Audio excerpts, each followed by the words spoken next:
Viewers, എല്ലാവർക്കും ദിജോസ് വേൾഡിൻ്റെ പുതിയൊരു വീഡിയോയിലേക്ക് സ്വാഗതം.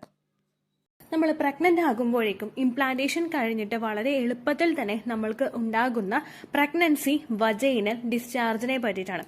ഓൾറെഡി ഒരുപാട് വീഡിയോസ് നമ്മുടെ വജൈനൽ ഡിസ്ചാർജിനെ പറ്റിയിട്ട് ചെയ്തിട്ടുണ്ട്. പക്ഷെ ഒരുപാട് പേർക്ക് ഇപ്പോഴും ഒരു ക്ലാരിഫിക്കേഷൻ കൃത്യമായിട്ട് ഈ വിഷയത്തിൽ കിട്ടിയിട്ടില്ല.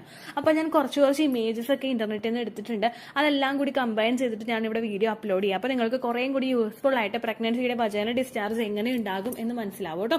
അപ്പോൾ നമുക്ക് അതിനെപ്പറ്റി ഡീറ്റെയിൽഡ് ആയിട്ട് നോക്കാം. എന്തുകൊണ്ടാണ് ഇത് ഉണ്ടാവുന്നത്, എങ്ങനെയായിരിക്കും ഇത് നമുക്ക് ഐഡന്റിഫൈ ചെയ്യാൻ സാധിക്കുന്നത്, എന്തായിരിക്കും ഇതിന്റെ ടെക്സ്ചർ, ഇങ്ങനെയുള്ള ഓരോ കാര്യങ്ങൾ സ്റ്റെപ്പ് ബൈ സ്റ്റെപ്പ് ആയിട്ട് നമുക്ക് നോക്കാം കേട്ടോ. അപ്പോൾ നമുക്ക് വീഡിയോ സ്റ്റാർട്ട് ചെയ്യാം. തുടക്കത്തിൽ തന്നെ പറയാം, പ്രഗ്നൻസിയുടെ വജൈനൽ ഡിസ്ചാർജ് പ്രഗ്നൻസിയുടെ തുടക്കത്തിൽ തന്നെ എല്ലാവർക്കും ഉണ്ടായിക്കൊള്ളണമെന്ന് യാതൊരു തരത്തിലുള്ള നിർബന്ധമില്ല. എന്റെ ഫസ്റ്റ് പ്രഗ്നൻസിയിൽ എനിക്ക് ഡിസ്ചാർജ് ഉണ്ടായിട്ടുണ്ടായില്ല. പക്ഷെ എന്റെ സെക്കൻഡ് പ്രഗ്നൻസിയിൽ എനിക്ക് എളുപ്പത്തിൽ ഈ ഒരു വജൈനൽ ഡിസ്ചാർജ് ഐഡന്റിഫൈ ചെയ്യാനായിട്ട് സാധിച്ചിട്ടുണ്ടായിരുന്നു. അങ്ങനെ പലതരത്തിലുള്ള പ്രഗ്നൻസി ലക്ഷണങ്ങളായിരിക്കും പലർക്കും ഉണ്ടാവുന്നത്. ഫസ്റ്റ് പ്രഗ്നൻസി പോലെ ആയിരിക്കില്ല സെക്കൻഡ് പ്രഗ്നൻസി ഉണ്ടാവുന്നത് കേട്ടോ. അപ്പൊ ഇങ്ങനെയുള്ള ലക്ഷണം നിങ്ങൾക്ക് കണ്ടിട്ടില്ലെങ്കിലും നിങ്ങൾ വിഷമിക്കേണ്ട യാതൊരു തരത്തിലുള്ള ആവശ്യവുമില്ല. പീരീഡ്സ് ഡേറ്റ് മിസ് ആകുന്നുണ്ടോ എന്ന് മാത്രം നിങ്ങൾ ശ്രദ്ധിച്ചാൽ മതി. ഇൻ കേസ് നിങ്ങൾക്ക് പീരിയഡ്സ് ഡേറ്റ് തന്നെ ബ്ലീഡിംഗ് ഉണ്ടാവുന്നുണ്ടെങ്കിലും ആ ബ്ലീഡിങ്ങിന്റെ അളവ് എങ്ങനെയാണെന്നും കൂടി നിങ്ങൾ ശ്രദ്ധിക്കണം. കാരണം ഒരുപാട് പേര് പറയുന്നുണ്ട് ചെറിയ സ്പോട്ടിംഗ് ഉണ്ടായി, അല്ലെങ്കിൽ 1 day ബ്ലീഡിംഗ് ഉണ്ടായി, പക്ഷെ ടെസ്റ്റ് ചെയ്ത് നോക്കിയപ്പോഴേക്കും പ്രഗ്നൻസി ആയി എന്ന് പറയുന്ന ഒരുപാട് പേരുണ്ട്. അപ്പൊ നമുക്ക് പീരിയഡ്സിനെ പോലും ഫുള്ളായിട്ട് ട്രസ്റ്റ് ചെയ്യാനായിട്ട് ഇന്നത്തെ ഒരു ലൈഫ് സ്റ്റൈൽ നമുക്ക് സാധിക്കുന്നില്ല. അപ്പൊ അതുകൊണ്ട് നിങ്ങൾ മസ്റ്റ് ആയിട്ട് ശ്രദ്ധിക്കുക. വീഡിയോ ഈ ഒരു ലക്ഷണം കാണുന്നുണ്ടോ എന്ന് ശ്രദ്ധിക്കുക. ഇല്ലെങ്കിൽ പീരിയഡ്സ് എങ്ങനെയാണ് വരുന്നതെന്ന് നിങ്ങൾ നോക്കുക കേട്ടോ. പ്രഗ്നന്റ് ആകുന്ന സമയത്ത് നമുക്ക് വജൈനയിൽ നിന്ന്, അതായത് നമ്മുടെ യോനിയിൽ നിന്ന് ഡിസ്ചാർജ് ഉണ്ടാകും. ലുക്കോറിയ എന്നുള്ള ഒരു പേര് ഇതിനെ വിശേഷിപ്പിക്കുന്നുണ്ട്. അതിൽ പറയുന്നത് നമുക്ക് പ്രഗ്നന്റ് ആകുന്ന സമയത്തുണ്ടാകുന്ന വജൈനൽ ഡിസ്ചാർജിനെ പറ്റിയിട്ടാണ്. ഇവിടെ ലുക്കോറിയ നമുക്ക് അനുഭവപ്പെടുമ്പോഴേക്കും അതിന്റെ ടെക്സ്ചറിൽ വ്യത്യാസം ഉണ്ടാകും. സാധാരണയായിട്ട് നമ്മുടെ മെൻസ്ട്രൽ സൈക്കിളിൽ നമ്മുടെ പീരിയഡ്സിന്റെ ഫസ്റ്റ് ഡേ മുതൽ നമുക്ക് തുടങ്ങിക്കഴിഞ്ഞാൽ പീരിയഡ്സ് നിന്നതിന് ശേഷം നമുക്ക് ചെറുതായിട്ടൊരു വജൈനൽ ഡിസ്ചാർജ് ഉണ്ടാകും. അതിനുശേഷം ഗ്രാജുവലി നമുക്ക് വജൈനൽ ഡിസ്ചാർജിന്റെ അളവ് കൂടി വരികയും ഓവുലേഷൻ ഉണ്ടാവുന്നു. ഓവുലേഷൻ കഴിഞ്ഞതിന് ശേഷം ജസ്റ്റ് ഒരു ഹോർമോൺ ചേഞ്ച് ഉണ്ടാകുമ്പോഴേക്കും നമുക്ക് വജൈനൽ ഡിസ്ചാർജ് വേറൊരു ഫോമിൽ ഉണ്ടാകും. അതിനുശേഷം പീരിയഡ്സ് ആകുന്നതിന് മുൻപ് നമുക്ക് വജൈനൽ ഡിസ്ചാർജ് ചിലർക്കൊക്കെ അനുഭവപ്പെടും. അങ്ങനെ ഒരു സ്ത്രീയുടെ മെൻസ്ട്രൽ സൈക്കിളിന്റെ ആ ഒരു ലെങ്ത്തിൽ ഏതെങ്കിലും ഒരു സമയത്ത് വജൈനൽ ഡിസ്ചാർജ് അനുഭവപ്പെടുന്നത് നോർമൽ ആയിട്ടുള്ള ഒരു കാര്യമാണ്. പക്ഷേ ഇവിടെ പ്രഗ്നൻസി ആകുമ്പോൾ ഒരു സ്ത്രീക്കുണ്ടാകും വജൈനൽ ഡിസ്ചാർജ് കാണപ്പെടുന്നത് എപ്പോഴാണോ ഇംപ്ലാന്റേഷൻ നടക്കുന്നത് അതിനുശേഷമായിരിക്കും. ഇംപ്ലാന്റേഷൻ നമുക്കുണ്ടാവുന്നത് ഓവുലേഷൻ കഴിഞ്ഞിട്ട് 6 to 12 ഡേയ്സിനകത്താണ്. 6 മുതൽ 12 ദിവസത്തിനകത്താണ് ഇംപ്ലാന്റേഷൻ ഉണ്ടാവുന്നത്. ഇംപ്ലാന്റേഷൻ എന്ന് പറയുന്നത് നമ്മുടെ യൂട്രസിന്റെ ലൈനിങ്ങിൽ വന്ന് ഫെർട്ടിലൈസ്ഡ് ആയിട്ടുള്ള എഗ് അറ്റാച്ച് ആവുന്നതാണ്. ഇംപ്ലാന്റേഷൻ കഴിഞ്ഞതിന് ശേഷം നമ്മുടെ ആ ഒരു ശരീരം മറ്റുള്ള കുറേയും കൂടി ഒന്ന് ആക്റ്റീവ് ആകാനായിട്ട് തുടങ്ങും. കാരണം ഫെർട്ടിലൈസ്ഡ് ആയിട്ടുള്ള എഗ്ഗിനെ ഒന്ന് നറീഷ് ചെയ്യാൻ വേണ്ടിയിട്ട്, അതിനൊന്ന് സപ്പോർട്ട് ചെയ്ത് കൊടുക്കാൻ വേണ്ടിയിട്ട് നമ്മളുടെ ശരീരത്തിലെ ഓരോ ഭാഗങ്ങളും വർക്ക് ചെയ്യാനായിട്ട് തുടങ്ങും. ഇങ്ങനെ പ്രവർത്തിക്കുന്നതിന്റെ ഭാഗമായിട്ട് നമുക്ക് ഒരുപാട് വ്യത്യാസങ്ങൾ ശരീരത്തിലെ പല ഭാഗങ്ങളിലും കാണാനായിട്ട് സാധിക്കും. ഇതിന്റെ മുന്നോടിയായിട്ടാണ് നമുക്ക് വജൈനൽ ഡിസ്ചാർജ് അനുഭവപ്പെടുന്നത്. അപ്പോൾ ഫസ്റ്റത്തെ ക്വസ്റ്റിന്റെ ആൻസർ നിങ്ങൾക്ക് കിട്ടിയിട്ടുണ്ടാകും. ഇത് എപ്പോൾ മുതൽ കാണപ്പെടും എന്നതിനെ പറ്റിയിട്ട്. നമുക്ക് ഇംപ്ലാന്റേഷൻ കഴിഞ്ഞതിന് ശേഷം നമുക്ക് ഈ വജൈനൽ ഡിസ്ചാർജ് ഉണ്ടാകാം. ചിലർക്ക് ഇംപ്ലാന്റേഷൻ കഴിഞ്ഞിട്ട് വെരി നെക്സ്റ്റ് ഡേ മുതൽ തന്നെ വജൈനൽ ഡിസ്ചാർജ് ഉണ്ടാകാം. ചിലർക്ക് പീരിയഡ്സ് ഡേറ്റ് മിസ് ആയതിനു ശേഷമായിരിക്കും വജൈനൽ ഡിസ്ചാർജ് അനുഭവപ്പെടുന്നത് കേട്ടോ. രണ്ടാമതായിട്ട് എല്ലാവരും ചോദിക്കുന്ന ഒരു ക്വസ്റ്റ്യൻ ആണ് ഇതിന്റെ ടെക്സ്ചർ എന്താണെന്ന് ഉള്ളതിനെ പറ്റിയിട്ട്. ഇതിന്റെ ടെക്സ്ചർ അല്ലെങ്കിൽ ഇതിന്റെ ഘടന എന്ന് പറയുന്നത് ഇത് തിന്നായിരിക്കും. സാധാരണ നമുക്ക് പീരിയഡ്സ് ആകുന്നതിന് മുൻപ് ഒരു വജൈനൽ ഡിസ്ചാർജ് ഉണ്ടാകും. ഭയങ്കര തിക്കായിരിക്കും, ഭയങ്കര കട്ടിയിലിരിക്കുന്ന, നമ്മളൊരു കയ്യിൽ എടുത്തു കഴിഞ്ഞാൽ അങ്ങോട്ട് ഒട്ടും വലിയാത്ത തരത്തിലുള്ള ഒരു വിരലിൽ തന്നെ ഒട്ടിപ്പിടിക്കുന്ന തരത്തിലുള്ള ഡിസ്ചാർജ് ആയിരിക്കും നമുക്ക് നോർമലി ഉണ്ടാവുന്നത്. പക്ഷെ ഇതങ്ങനെയല്ല, തിന്നായിട്ടുള്ള മിൽക്കി വൈറ്റ് ആയിട്ടുള്ള, അതായത് പാൽപ്പാടയുടെ പോലെ കുറച്ചൊന്ന് തിന്നായിട്ടുള്ള ഡിസ്ചാർജ്, കുറച്ച് നമുക്കൊന്ന് വലിച്ചു നീട്ടാൻ പറ്റുന്ന തരത്തിലുള്ള ഡിസ്ചാർജ് ആയിരിക്കും നമുക്ക് അനുഭവപ്പെടുന്നത്. ഏകദേശം ഓവുലേഷൻ നടക്കുന്ന സമയത്ത് നമുക്കുണ്ടാകുന്ന വജൈനൽ ഡിസ്ചാർജ് ഉണ്ടാവില്ലേ, അതുപോലെ ഒരു തിന്നായിരിക്കും. കാരണം ആ ഡിസ്ചാർജിന് ഒട്ടും തന്നെ കട്ടിയില്ല. കാരണം ആ ഡിസ്ചാർജ് കട്ടിയിൽ വന്നു കഴിഞ്ഞാൽ സെമനകത്തേക്ക് പ്രവേശിക്കാനായിട്ട് സാധിക്കില്ല. അതുപോലെ തന്നെ നമുക്ക് ഈ ഓവുലേഷൻ ഉണ്ടാവുന്ന ഡിസ്ചാർജിനെ പോലെ തന്നെ ഇംപ്ലാന്റേഷൻ നടക്കുന്ന സമയത്ത് ഉണ്ടാവുന്ന വജൈനൽ ഡിസ്ചാർജും തിന്നായിരിക്കും. അതിൽ മിൽക്കി വൈറ്റ് അല്ലെങ്കിൽ പാൽപ്പാടയുടെ പോലുള്ള കളറായിരിക്കും ഇതിന് ഉണ്ടാവുന്നത്.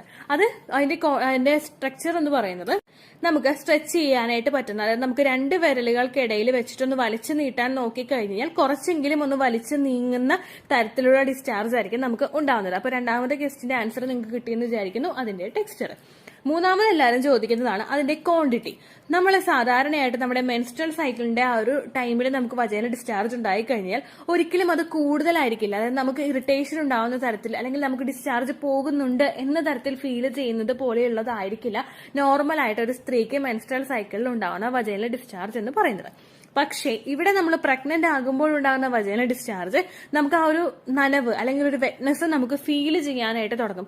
നമ്മുടെ ആ പാൻറ്റീസിൽ ഇതായിട്ടുണ്ട് എന്നുള്ളൊരു സിഗ്നൽ നമുക്ക് കിട്ടുന്ന തരത്തിലുള്ള ഡിസ്ചാർജ് നമുക്ക് ആ സമയത്ത് ഉണ്ടാകാം. നേരെ മറിച്ച് നമുക്ക് പീരീഡ്സിന്റെ സമയത്തൊക്കെ ഉണ്ടാകുന്ന വജൈന ഡിസ്ചാർജ് ആണെങ്കിൽ നമ്മൾ യൂറിനേറ്റ് ചെയ്തിട്ട് അവിടേക്ക് ഒന്ന് ക്ലീൻ ചെയ്യുന്ന സമയത്ത് അല്ലെങ്കിൽ വജൈന ഒന്ന് വൈപ്പ് ചെയ്ത് ക്ലിയർ ചെയ്യുന്ന സമയത്തായിരിക്കും നമുക്ക് ഈ ഒരു വജൈന ഡിസ്ചാർജ് ഫീൽ ചെയ്യാനായിട്ടും ഐഡന്റിഫൈ ചെയ്യാനായിട്ട് സാധിക്കുന്നത്. പക്ഷേ ഈ ഡിസ്ചാർജ് അങ്ങനെയല്ല, നമുക്ക് അവിടെ ഫൈൻഡ് ഔട്ട് ചെയ്യാനായിട്ട് സാധിക്കും. നമുക്ക് ഐഡന്റിഫൈ ചെയ്യാം അത് പോകുന്നുണ്ട് എന്നുള്ളത് നമുക്ക് ഐഡന്റിഫൈ ചെയ്യാം.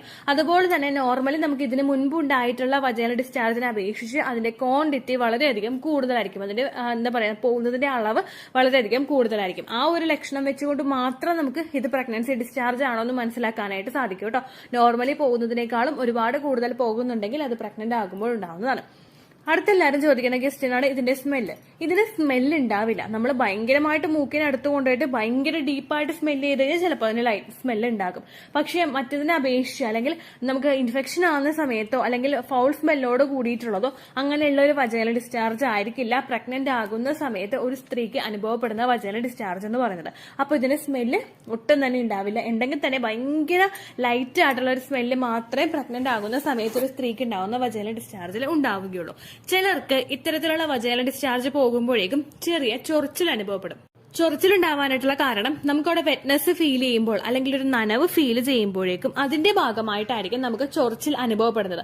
അതൊരിക്കലും അസഹനീയമായിട്ടുള്ളതോ അല്ലെങ്കിൽ നമുക്ക് ബേണിംഗ് സെൻസേഷൻ അല്ലെങ്കിൽ പുകച്ചിൽ ഉണ്ടാക്കി തരുന്നതോ ഒക്കെ പോലുള്ള ഇറിറ്റേഷൻ ആയിട്ടുള്ള ഡിസ്ചാർജ് ആയിരിക്കില്ല പ്രഗ്നന്റ് ആകുന്ന സമയത്ത് നമുക്ക് നോർമലി ഫീൽ ചെയ്യുന്ന ഡിസ്ചാർജ് എന്ന് പറയുന്നത് കേട്ടോ. അപ്പൊ അങ്ങനെയും നമുക്ക് ഇതിനെ ഐഡന്റിഫൈ ചെയ്യാനായിട്ട് സാധിക്കും.